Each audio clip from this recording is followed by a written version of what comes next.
내 편은 아무도 없었다. 특별히 어떤 분은 이거 내 얘기다. 남의 편인 사람들처럼 생각되는 사람들은 이거 내 얘기다. 또는 저도 오늘따라 이 말을 보는데 내기 같은 거예요. 어떨 때는 그렇게 우리가 느낄 때가 있습니다. 살다 보면은 답답하고 억울하게 느껴지는 순간이 있습니까? 없습니까?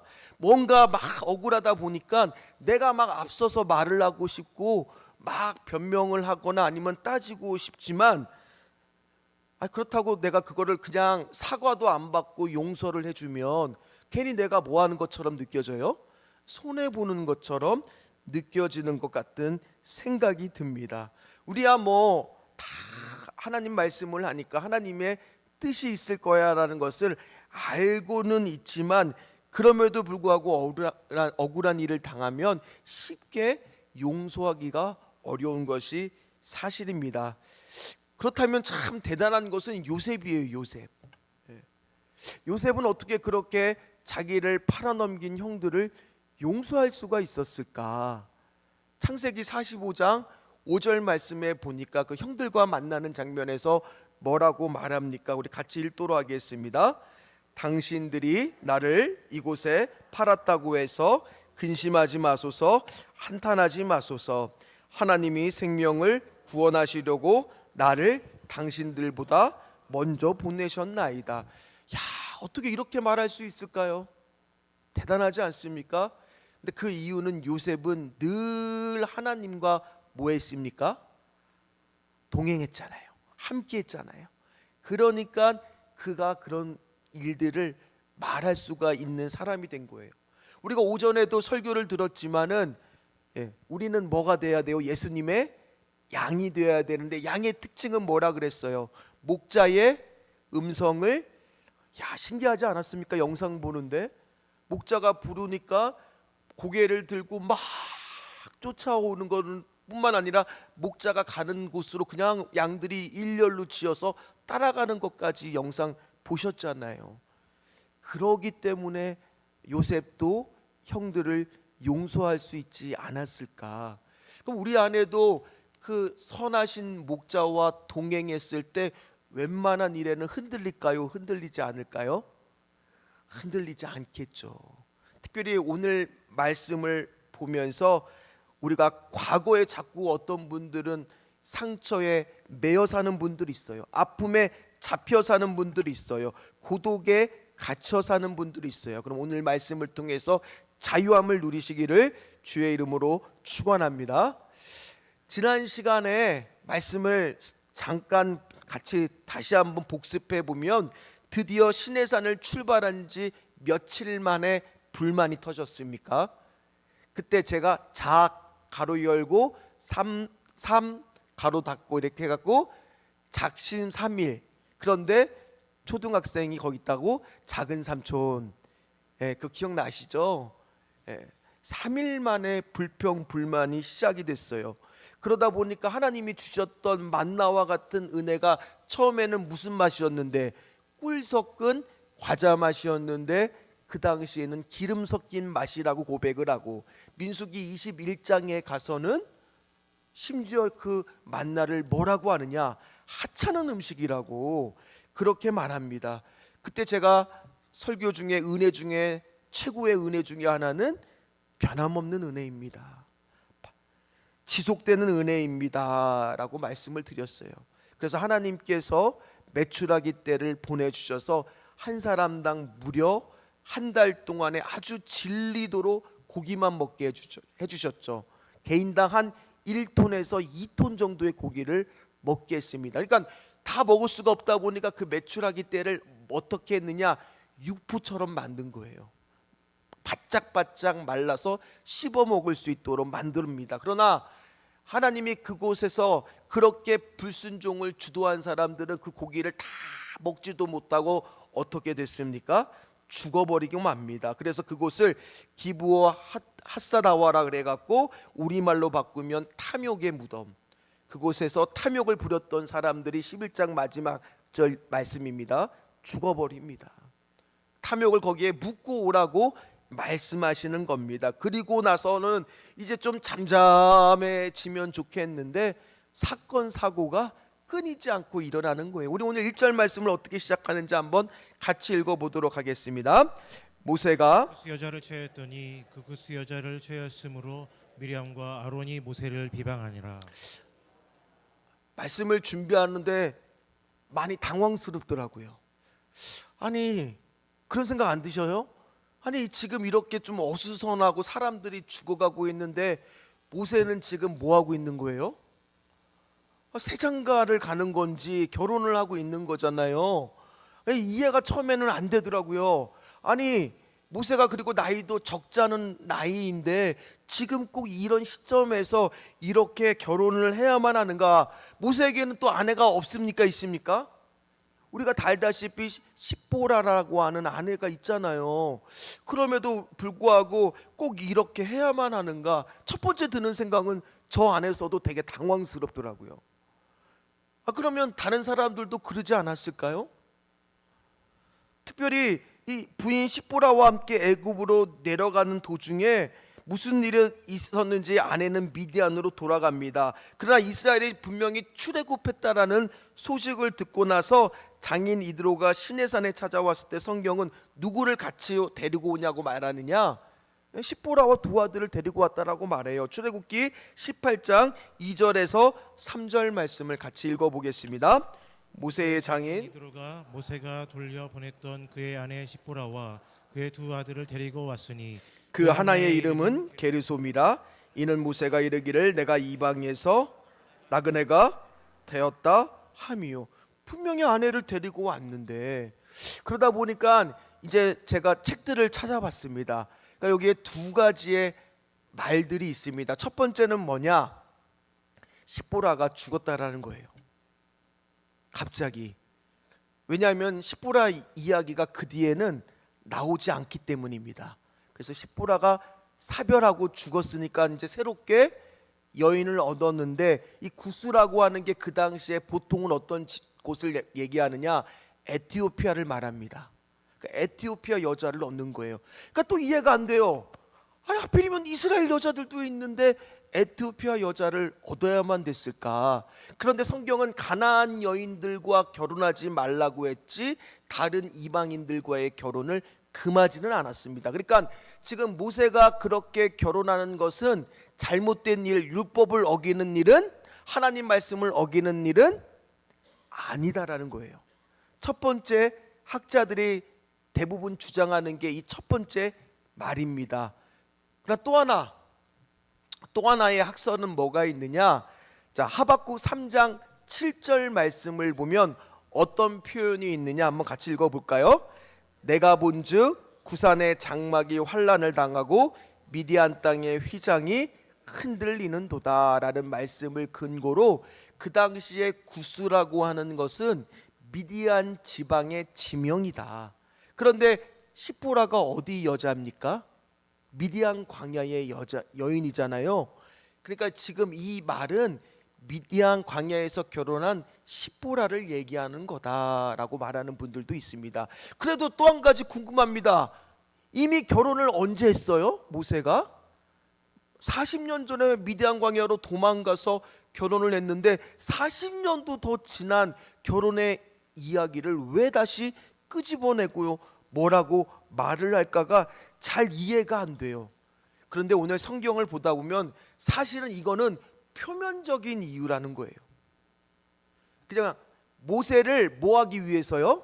비방하기 위해서 그냥 억지로 이유를 만든 거지 실제적인 이유는 어디에 나와 있습니까? 2절입니다. 우리 2절 말씀 같이 읽도록 하겠습니다. 그들이 이르되 여호와께서 모세와만 말씀하셨느냐 우리와도 말씀하지 아니하셨느냐 하매 여호와께서 이 말을 들으셨더라. 실제적인 이유는 뭐예요? 시기와 질투로 이 모세의 영적 리더십을 건들고 있는 거라는 거예요. 실제 그들의 속마음은 여호와께서 모세와만 말씀하냐 우리와도 말할 수 있다라는 것을 알고 싶은 거예요. 근데 충격적인 것은 지금 이렇게 비방하는 사람들이 누구예요? 모세의 누구들이에요? 형하고 누나입니다. 미리암과 아론이잖아요. 미리암이 어떤 사람입니까? 모세가 태어났을 때 그 당시에 이스라엘 남자아이들은 죽을 수밖에 없었어요. 그래서 그 아이를 숨겨서 키우는데 3개월이 지나고 나니까 더 이상 숨길 수가 없었어요. 그래서 할 수 없이 갈대 상자에 역청을 발라서 엮어서 그 아이를 떠나보냈는데, 미리암이 그 갈대 사이 숨어서 보고 있는데 마침 그때 바로의 공주가 목욕하러 나왔다가 그 아이를 발견하면서 그 미리암이 용기를 내서 탁 나와서 제가 젖을 줄 수 있는 유모를 잘 알고 있습니다 해서, 모세가 누구의 젖을 먹고 크게 만듭니까? 엄마의 젖을 먹고 크게 만드는 그런 일을 할 정도로 엄마처럼 따뜻했던 사람이 미리암이에요. 아론은 어떻습니까? 모세가 말을 잘 못한다고 했을 때 그 말의 대면인으로 함께 했던 사람, 그러니까 쭉 어렸을 때부터 함께 어려움을 같이 했던 사람들이 지금 누구를 비방하고 있는 거예요? 그러면 모세 입장에서는 어땠을까? 얼마나 상처가 됐을까요? 가장 우리도 누구 때문에 억울한 일이 많으세요? 어쩌면 배우자 때문에 그러지 않으세요? 자녀 때문에 그러지 않으세요? 저도 말씀을 준비하면서 우리 아내에 대해서 생각을 해봤죠. 우리 자녀들에 대해서 생각을 해봤지만 잘못 얘기하면 또 집에서 전화가 올까봐, 어머니한테 전화가 올까봐 얘기를 다 못하지만 살다 보면 어떤 일 생깁니까? 모르는 사람한테 오전에도 말씀드렸듯이 여러분들 상처 줄 수 있는 목사는 모르는 목사예요? 아니면 저일까요? 대답을 해보세요. 저예요. 저. 아는 사람이 어쩌면 어떨 때는 가장 나를 힘들게 할 때가 있다라는 거예요. 왜요? 사람은 선한 것이 나올 수가 없기 때문이라고 제가 말씀을 드렸어요. 그러나 그들은 지금 이 모세의 영적 리더십에 도전하는 마음으로 이렇게 오늘 말하고 있는데, 이 말씀 가운데도 또 하나 또 갈등이 생기더라고요. 오늘 말씀을 다 얘기하면서 사랑하는 성도 여러분, 목사한테 반항하시면 벌 받습니다. 할렐루야. 이렇게 설교하고 싶기도 하는 마음이 살짝 들었어요. 모세처럼 하나님 말씀에 순종하고 목사의 권위에 순종하십시오. 물론 그게 틀린 말 아니에요. 목사의 리더에 세우신 권위에 우리는요, 하나님대로 행하고 있을 때는 따라가는 게 교회의 질서고 하나님의 말씀은 맞죠. 그러나 오늘 거기에만 말씀을 국한하고 적용할 것이 아니라 우리가 폭넓게 생각하면 모세가 누구 편입니까? 하나님 편이죠. 우리가 다 하나님 편에 섰을 때 살다 보면 어떤 일이 생겨요? 오해를 받기도 하고 억울한 일을 받기도 하고 질투와 시기심을 상대로부터 받을 때가 있잖아요. 그럴 때 어떻게 대하는 것이 좋을까? 오늘 말씀을 통해서 하나씩 차근차근 살펴봅니다. 먼저 놀라운 것은 오늘 말씀을 전 준비하면서 한 절 한 절 읽을수록 계속 놀라요. 자, 3절부터 한번 같이 읽어보도록 하겠습니다. 이 사람 모세는 온유함이 지면의 모든 사람보다 더하더라.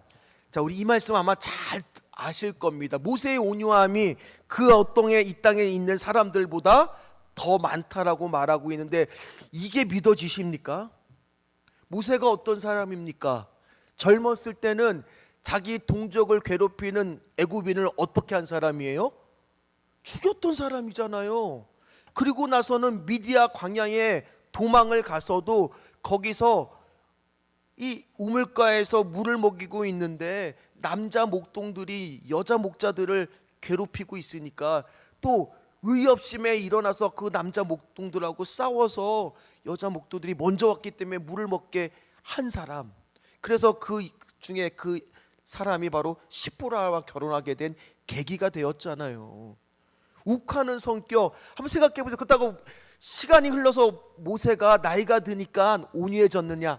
아니잖아요. 금송아지 사건 때 십계명 돌판을 들고 왔는데 우리 같으면 돌판을 이렇게 살짝 내려놓고 너희들 그러면 안 돼 얘기할 것 같은데, 모세는 어떻게 했습니까? 그 돌판을 그냥 던져버리죠. 하나님이 만드신 건데 그대로 그냥 던져고 날라버려서 부시는 사람이 누구예요? 그 시간이 흘러도 모세의 온유함이 있다는 거에 없었어요? 그의 타고난 성질은 온유한 사람이 아니라는 거예요. 그런데 지금은 어떤 겁니까? 하나님께서 온유하다 그러세요. 이 온유하다는 뜻의 원래 원어를 보면 야생마를 길들이다예요. 모세가 바로 어떤 사람이었다는 거예요? 야생마. 길들여기 지내는 그냥 자충우돌 가는 곳들마다 욱하는 성질대로 하던 사람이 지금 오늘 이 본문에 와서는 주님의 말씀에, 주님의 다듬음에, 주님의 은혜로 말미암아 뭐해진 거예요? 다듬어지고 길들여져서 온유해지더라는 거예요. 사랑하는 성도 여러분, 우리가 주님의 음성의 말씀을 쫓아가다 보면 우리가 뭐해질 수 있다는 거예요? 온유해질 수 있다는 거예요. 그러면 내가 온유한 사람이 아니다, 그 얘기는 거꾸로 얘기하면 뭐가 되겠어요? 나는 지금 주님의 음성을 안 듣는 사람이라는 거예요. 주님이 함께 하시고 주님의 음성을 듣는 사람은 온유해지는 겁니다. 그건 성격이 좋다는 말이 아니에요. 뭐라고요? 길들여진 상태, 주님의 손에 붙들린 상태가 바로 뭐라는 거예요? 성경이 말하는 온유함이라는 겁니다. 그래서 그 사람이 주인과 함께 있는 길들여지는 말인가 아닌가는 지금 내가 예수님과 동행하고 있느냐 질문을 던져봅니다. 사랑하는 성도 여러분들은 지금 주님과 동행하고 계십니까? 아멘 하신 분들, 그렇게 믿고 가시는 분들은 온유한 사람들이에요. 성격이 온유해서가 아니에요. 길들여진 거예요. 주님의 손에 내가 다듬어진 겁니다. 근데 저는 점점 놀란다 그랬죠. 더 충격적인 것은 4절입니다. 자, 같이 읽도록 하겠습니다.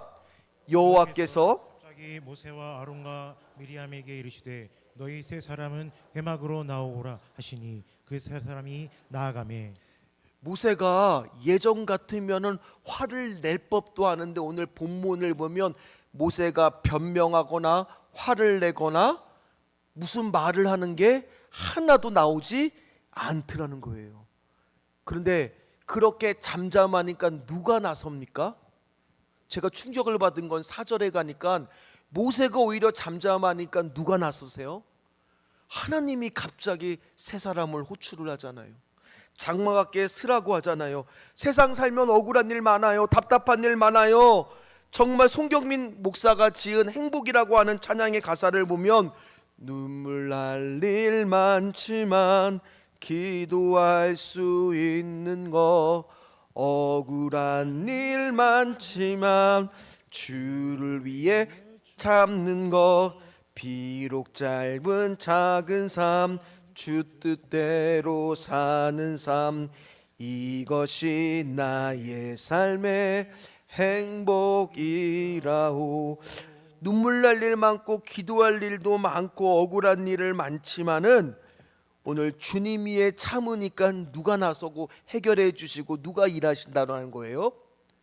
하나님이 일하고 계신다라는 거예요.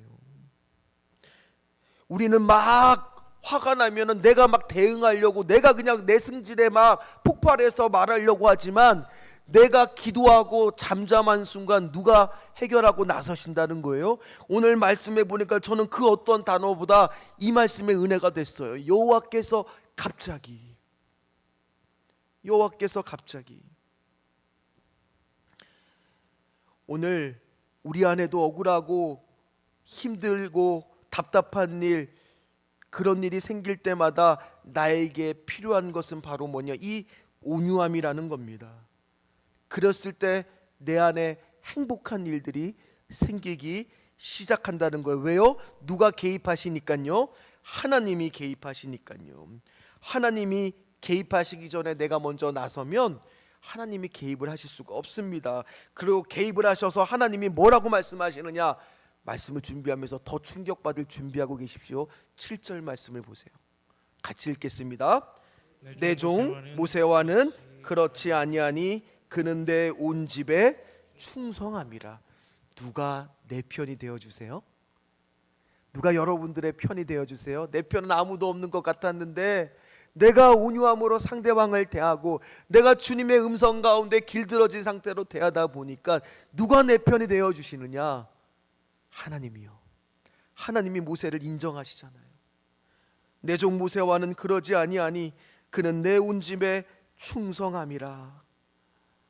그러면서 하나님이 미리암과 아론을 앞으로 불러내어 말씀하는데 가만히 8절과 9절을 보면 하나님이 어떻게 말씀하시는지가 상상이 돼요.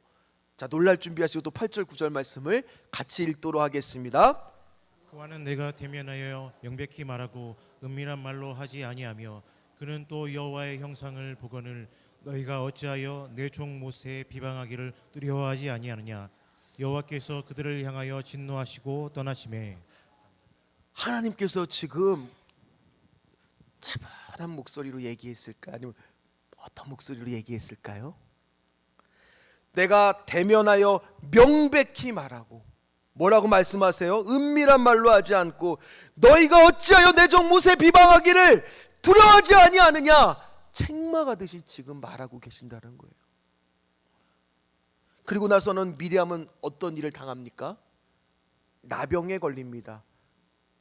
근데 어떤 분은 얘기할 거야. 아니, 목사님 왜 미리암만 나병에 걸립니까? 아론도 걸려야죠. 그런데 오늘 그 이유는 1절 말씀에 보면 미리암과 아론을 얘기할 때 주어가 동사가 히브리 동사는 여성 동사가 있고 남성 동사가 있어요. 그런데 어떤 동사가 쓰였냐? 원어를 보면 여성형 동사가 쓰여요. 그러니까 이 일을 주동한 사람이 누구냐? 미리암이라는 거예요.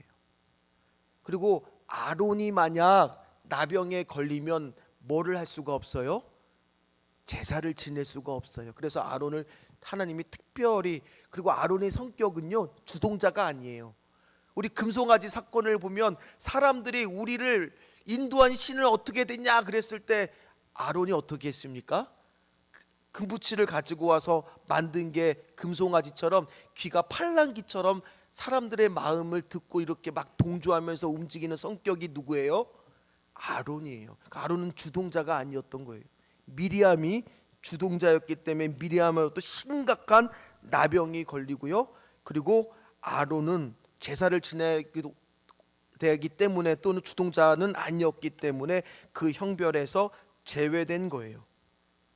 그러면서 저는 계속 놀라지 않을 수밖에 없어요. 말씀을 보는데. 자, 그런데 지금 그때 모세는 그러면 무엇을 하고 있었느냐? 그게 오늘 우리가 마지막으로 읽었던 13절 말씀이었다는 거예요. 모세가요 자기를 비방하는 소리에는 침묵했어요. 자기한테 뭐라고 하는 소리에는 조용했어요. 그런데 어떨 때는 조용하지 않았습니까? 13절 말씀 한번 읽어보겠습니다. 모세가 여호와께 부르짖어 이르되 하나님이여 원하건대 그를 고쳐 주옵소서. 모하기는 주저하지 않았어요. 저는 이 말씀을 보면서 그렇구나, 우리가 좋은 하나님께 길들여진 온유한 사람들의 특징은 뭐냐? 나를 위한 기도를 하는 게 아니라 아파 있는 영혼들을 위하여 기도하는 사람들이구나. 어떠한 나를 비방하는 공격에는 침묵할 때가 있지만은 저 아파하는 영혼을 위해서 기도하는 일에는 침묵하지 않는 사람. 어떤 사람들은 얘기합니다. 사회적으로 문제가 생겼는데 왜 목사님들은 강단에서 침묵하십니까? 그래서 되겠습니까? 말하는 사람들 많이 있어요. 물론 어떨 때는 나서야 되죠. 그러나 목사님들이 침묵한다 그래서 다 침묵하고 있는 게 아니에요. 목사님들이 뭐 하고 있는 겁니까? 기도하고 있는 거예요. 그것이 오늘 하나님께서 말씀하신 가장 적극적인 대응법이라는 거예요. 저는 말씀을 준비하면서 계속 놀랐어요. 어떻게 모세는 이렇게 비방에는 침묵했는데 기도하기는 침묵하지 않았을까? 나를 고통으로 이렇게 몰아진 그 사람들의 영혼들을 위하여 기도하는 사람, 그 사람들이 바로 사명이 있는 사람들이에요. 그 사람들이 바로 온유한 사람들이에요. 그 사람들이 바로 우리가 오전에 말씀을 본 것처럼 예수님의 음성을 쫓아가는 예수님의 양들이에요. 우리는 그런 사람들의 고통과 아픔을 끌어안고 기도해야 되는 사람인 줄 믿으시기를 주의 이름으로 축원합니다. 그래서요, 금요일에 꼭 좀 오세요. 다른 영혼도 아니잖아요. 우리 아이들을 위해서, 또 우리가 8월 15일 날 은혜 받기 위해서, 또 영혼을 한 영혼이라도 혹시 8월 2일 날 품고 있다면 그날 와서 기도해야죠. 이게 하나님의 온유한 사람들인 줄 믿습니다. 그런데요, 이 미리암은요, 그래서 어떤 형벌을 받느냐? 나병에 걸렸으니까 그 안에 살 수가 있습니까? 없습니까? 7일간 성막 거주지 바깥으로 내쫓김을 당해요. 7일 동안 격리가 됩니다. 그런데 7일 정도 격리된 거 뭐 아무렇지도 않게 생각하겠지만 7일간 격리됐다는 것은 뭐를 못한다는 겁니까? 뭐를 못한다는 소리일까요? 바로 예배의 자리에, 안식일의 자리에 예배를 못 드린다라는 거예요. 지금이야 우리 성도님들 예배 어쩌다가 빠지는 거에 대해서 그렇게 심각하게 받아들이지 않을지 모르겠지만, 초대교회만 해도 교회에서 치리할 때 뭐가 있었습니까? 예배 참여 금지가 있었습니다. 그러면 그것이 그 성도에게는 큰 형벌이었어요. 근데 뭐 지금이야 옆에 교회 가서 예배 드리면 된다라고 생각할 수 있겠지만, 그랬던 시절이었습니다. 지금 미리암한테도 엄청나게 지금 큰 벌을 받고 있는 거라는 거예요.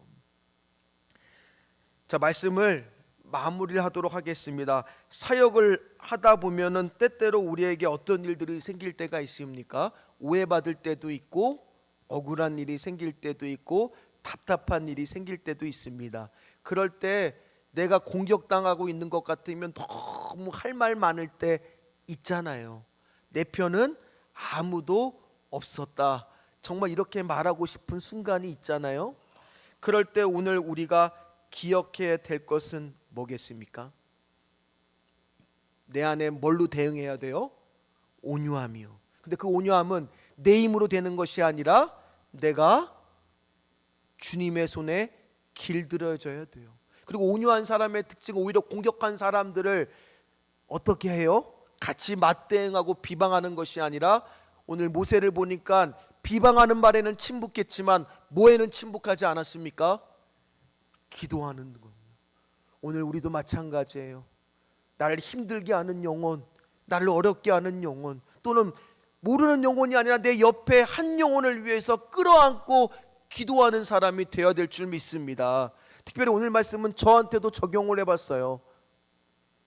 하나님, 때때로 그럴 때가 있어. 하나님, 우리 신전주교회 좀 일꾼들을 많이 좀 보내주십시오 라고는 말을 하고 싶을 때가 있겠습니까? 없겠습니까? 있죠. 그때 하나님은 뭐라고 말씀하시냐? 네가 지금 있는 사람들을 한 사람이라도 더 끌어안고 기도하면 되지 않겠느냐? 그 영혼을 위해서 더 기도해 주면 되지 않겠느냐? 마찬가지예요. 오늘 여기 계신 분들 중에 나는 왜 우리는 구역에 사람이 없을까? 오늘 뭐가 없을까? 이렇게 생각할 수 있어요. 그러나 오늘 말씀처럼 우리가 어떤 사람이 돼야 돼요? 영혼들을 끌어안고, 특별히 저녁 예배 나오신 분들은 초신자들이 거의 없으시잖아요. 다 재직들이고 다 직분자들이고 다 사명을 갖고 있으신 분들이잖아요. 이런 분들은 반드시 기도할 때 어떻게 하셔야 된다고요? 한 영혼을 끌어안고 기도하시는 분들 되시기를 주의 이름으로 축원합니다. 특별히 나를 힘들게 했던 그분을 끌어안고 기도해 보세요. 저도 예전에 저를 그렇게 힘들었던 분들을 끌어안고 한번 기도를 했어요. 물론 기도한다고 그 사람이 다 오는 것은 아니더라고요. 근데 누가 행복하고 누가 편해져요? 제 마음이 편해지고 제 마음이 행복해지더라고요. 왜요? 그 사람을 끌어안고 기도하니까 그 사람이 변하는 게 아니라 누가 변하더냐? 제가 변하더라는 거예요.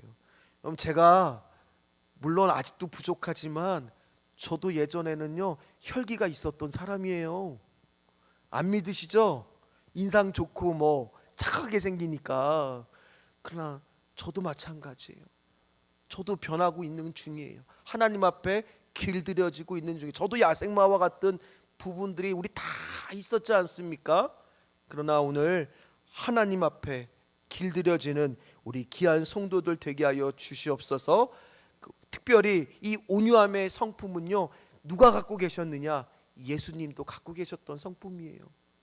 예수님께서 마태복음 11장 29절에 보니까 뭐라고 말씀하셨어요?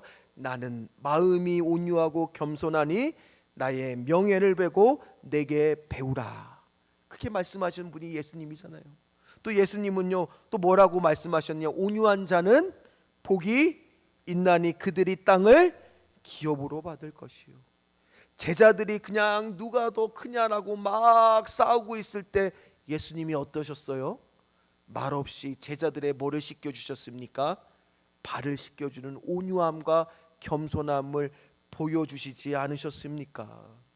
특별히 오늘 말씀은요, 누가 우리 편이 된다라는 것을 확실하게 말씀해주고 있습니까? 우리가 주님을 따라가면 주님이 바로 누구 편이 되어주신다고요? 내 편이 되어주신다. 그래서 12장 말씀을 준비하는데 한 장 한 장이 한 절 한 절이 너무 은혜가 되더라고요. 그러면서 13절에 와서는 터졌어요.